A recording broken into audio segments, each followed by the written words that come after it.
Lezzet Dünyası kanalımdan herkese merhabalar. Kanalıma, mutfağıma hoş geldiniz arkadaşlar. Bugün sizinle Ramazan ayı için hazırlamış olduğum patatesli mantı tarifimi paylaştım sevgili arkadaşlarım. Yine en pratik haliyle hazırlamaya çalıştım. Bu tarifi sadece Ramazan ayı için değil, özellikle çalışan arkadaşlarım, yani böyle fazlaca hazırlayıp buzdolabınızın buzluk bölümünde veya dip frizinizde uzun süre saklayabilirsiniz.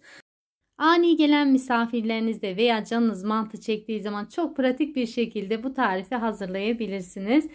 Dilerseniz bir an önce tarifimizin yapılışına geçelim. Bakalım nasıl yapmışım, beğenecek misiniz? İyi seyirler diliyorum. Toplamda 4 beze patatesli mantı hazırladım sevgili arkadaşlarım. Şöyle uygun bir yoğurma kabının içerisine 10 su bardağı unu alıyorum. Üzerine 4 adet yumurta ve 4 tatlı kaşığı tuzu ilave ediyorum. Bu tarifim 4 beze hamur için sevgili arkadaşlarım. Eğer bir beze hazırlarsanız veya 2 beze şu şekilde yapabilirsiniz. Ben bir beze için 2,5 su bardağı un, 1 adet yumurta, 1 tatlı kaşığı tuz ve alabildiği kadar su kullanıyorum. Böyle katı bir hamur olması gerekiyor. Elinizde yoğurun, gerek oldukça ilave edin. Dediğim gibi böyle bir su böreği hamuru gibi katı bir hamur olması gerekiyor. Bu tarifimde ise toplamda 3 su bardağı su kullandım. Bakın sevgili arkadaşlarım, görmüş olduğunuz gibi oldukça katı bir hamurum oldu. Ama bu sizi korkutmasın. Böyle aşama aşama eğer hamurumuzu dinlendirirsek kıvamını bulacaktır ve bizi hiç yormadan açacağız hamurumuzu.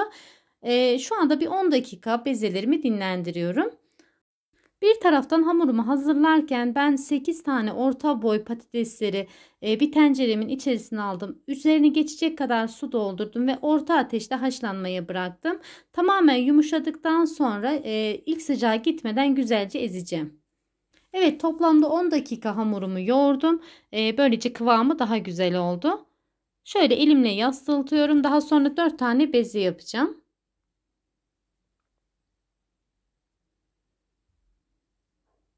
Eğer hamur açma konusunda tecrübesizseniz biraz daha küçük bezeler yapabilirsiniz. Mesela bu hamurdan 5 beze yapabilirsiniz. O şekilde daha kolay olabilir sizin için.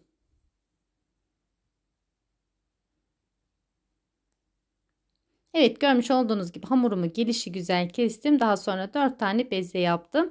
Ve üzerini kapatacağım. Ben 1 saat kadar dinlendirdim. Dilerseniz daha fazla, daha uzun sürede dinlendirebilirsiniz. Hatta hamurunuzu akşamdan yoğurup sabaha kadar da dinlendirebilirsiniz. Hiçbir sıkıntı olmaz. Hatta daha güzel olur. Evet, ben sadece 1 saat kadar dinlendirdim.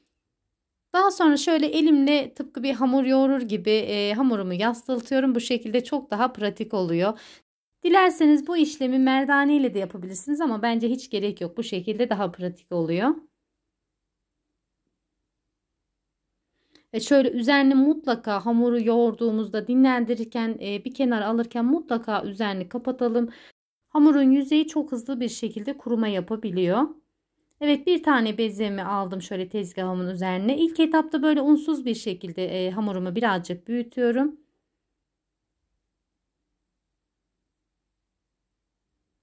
Evet, daha sonra hamurun altını üstünü böyle bolca unlayacağım.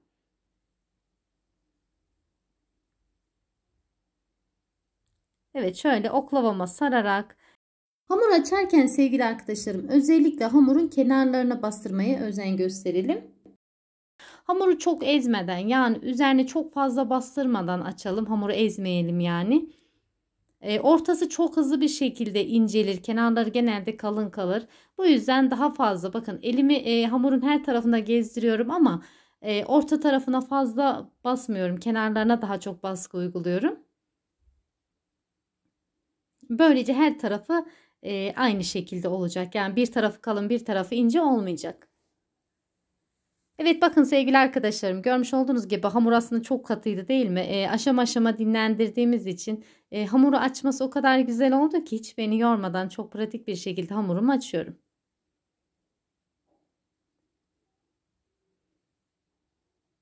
İki buçuk su bardağı undan oldukça büyük bir beze oluyor. Tabii daha küçük bezelerde hazırlayabilirsiniz.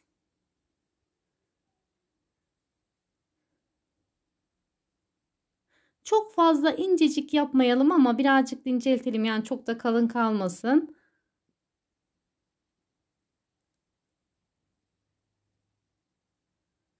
Evet, şöyle son kez hamurumu bir kez daha düzelttikten sonra keseceğim.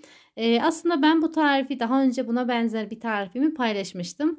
Bardakla kesmiştim ve sizler tarafından da gerçekten çok beğenildi. Bu kez 8 bezi hamurdan hazırlayacağım. Yani ben buzdolabıma atacağım. Dediğim gibi ani gelen misafirlerimde veya biz mantıyı çok severiz açıkçası. Böyle eltiler, görümceler bir araya geldiğimiz zaman ilk aklımıza gelen yemek mantıdır. O yüzden bence buzdolabımızda mutlaka olmalı. Evet, görmüş olduğunuz gibi ben hamurumu daha düzgün bir şekilde kesmek için oklava kullandım. Gerçekten bence çok daha kolay oluyor. Hem de çok pratik oluyor. Kesinlikle tavsiye ediyorum. Ve patateslerimi haşlamıştım. Daha sonra böyle güzelce sıcak sıcak yani soğumadan ezdim. Daha sonra üzerine ben baharat olarak sadece toz biber ile tuz ilave ettim. Dilerseniz biraz daha kullanabilirsiniz ama üzerindeki sosunda oldukça baharat kullandığım için açıkçası ben içerisine fazla baharat eklemeye gerek görmedim. Bakın sevgili arkadaşlarım, bu şekilde çok daha pratik oluyor. Yani elinizde teker teker patatesi yerleştirdiğiniz zaman o patates elimizde kaldığı için biraz yapıştırmakta zorluk çekebiliyoruz ama bence bu şekilde çok daha kolay oluyor. Ben bütün patatesleri içerisine yerleştiriyorum. Daha sonra elimi yıkıyorum ve şekil vermeye geçiyorum. Patatesi biraz daha az, hatta biraz daha fazla da kullanabilirsiniz. Tamamen damak zevkinize kalmış. Bu tarifi ben patatesi hazırladım. Gerçekten biz patatesi çok severiz. Dilerseniz kıymalı da hazırlayabilirsiniz. Gerçekten çok lezzetli olur.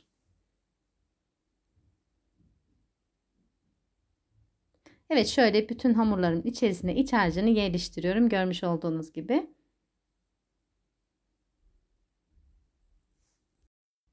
Evet, bütün hamurlarıma iç harcını yerleştirdikten sonra bakın bu şekilde artık şeklini vermeye geçebiliriz. Bakın sevgili arkadaşlarım, şöyle ikiye katlıyorum. Böyle bir muska şekli veriyorum. Evet, şöyle tek seferde kapatabilirsiniz. Böylece biraz daha patates iç harcının olduğu yerler biraz daha dombili kalıyor. Bence çok daha güzel oluyor. Evet, gerçekten denenmeye değer bir tarif bence. Evet sevgili arkadaşlarım, siz videomu izlerken benim de sizden küçücük bir ricam olacak. Eğer hala kanalıma abone değilseniz abone olmayı, yeni videolarımdan haberdar olmak için bildirim zilini açmayı ve videolarımı beğenmeyi unutmayın lütfen. Kanalımın büyümesi ve güzel bir yerlere gelmesi için sizin desteğinize çok ihtiyacım var ve ben gerçekten destekleriniz sayesinde kanalımın çok güzel yerlere geleceğine gönülden inanıyorum. Tariflerimi denerseniz olumlu veya olumsuz düşüncelerinizi, fikirlerinizi benimle paylaşırsanız gerçekten çok sevinirim. Ayrıca yorumlarınız benim için çok kıymetli. Küçük bir emoji, küçük bir yorum, hatta küçücük bir nokta da bıraksanız gerçekten çok mutlu oluyorum ve bu şekilde bana destek olduğunuzu biliyorum. Hepinize desteklerinizden dolayı tekrar teşekkür ediyorum. Evet sevgili arkadaşlarım, ben 4 bezi hamurumu hazırladım. Diyeceksiniz ki ne kadar çabuk oldu. O kadar kolay değil aslında ama bütün her aşamasında sizinle paylaşırsam inanın çok uzun bir video olur. Şöyle tepsimin içerisine yerleştirdim. Ben şimdi buzdolabımın buzluk bölümüne alacağım. Tamamen donduktan sonra saklama kabına alacağım. Dilerseniz bir buzdolabı poşetinin içerisinde alabilirsiniz. Kesinlikle bir yapışma, dağılma olmaz. Evet, şöyle birazcık ayırıyorum. Bunu şimdi pişireceğim. Çok yorucu bir gündü gerçekten. Yani bence biz mantıyı hak ettik. Şöyle 2 litre kadar suyu kaynattım ve içerisine yarım tatlı kaşığı kadar tuz ilave ettim. Mantılarınızı mutlaka tuzlu suda pişirin, haşlayın. Şöyle ayrı bir tavanın içerisinde tereyağı ile salçayı böyle yakıyorum. Şöyle salçanın üzerine birazcık kaynar sudan alıp salçayı açıyorum. Ve mantıları yüksek ateşte pişiriyorum sevgili arkadaşlarım. Mantı piştikten sonra yani şöyle birkaç kez mantı dalsın. Yani birkaç kez böyle kaynasın. Zaten piştikten sonra rengi açılacak. Piştiğini oradan anlayabiliriz. Daha sonra suyunu süzdüm ve şöyle tepsimin içerisine alıyorum. Farklı şekilde de pişirebilirsiniz tabii ki. Biraz daha sulu da bırakabilirsiniz. Ve ben üzerine şöyle yoğurt gezdireceğim. Eğer seviyorsanız sarımsaklı yoğurt da bence çok güzel olur. Üzerine salçalı sos hazırladım ama dilerseniz sadece toz biber de hazırlayabilirsiniz. O şekilde de çok güzel oluyor.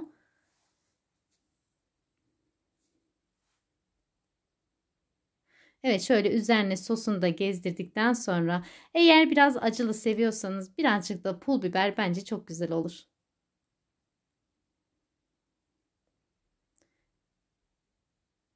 Evet, şöyle iç kıvamını, dokusunu da sizinle paylaştıktan sonra bugünlük de benden bu kadar sevgili arkadaşlarım. Videomu izlediğiniz için hepinize çok teşekkür ediyorum. Deneyecek arkadaşlara şimdiden afiyet olsun. Allah'a emanet olun.